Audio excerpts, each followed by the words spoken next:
Pulsar bike रे आसी माड़ मारी लुटि नेले 1,10,000 टंका। लाठोर अंचल रे आतंक।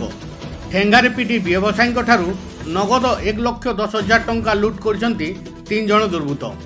घटना घटी लाठोर थाना घुनसर गाँव रेंगाली जीवा रास्ता कुलियामुंडा ग्राम निकट में।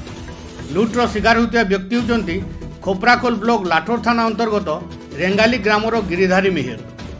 लुट घटना को नहीं लाठोर थाना लिखित अभियोग होईछि। सूचना अनुसार गिरिधारी मेहर पाटनागढ़ स्थित एक्सिस बैंक ठारू टंका उठाई निज गाँ रेंगाली को संध्या 6:30 फेरुथिले। घर ठारू मात्र किछि दूर रे कुलियामुंडा गाँ निकट में एक कला रंगर पल्सर बाइक रे 3 जण युवक मुहरे मास्क लगाई तांकु अटकाई ठेंगारे माड़ मारी तांको ठारू टंका भर्ती बैग छड़ाई नहीं तेलेनपाली रास्ता को पलाई जाइतिले।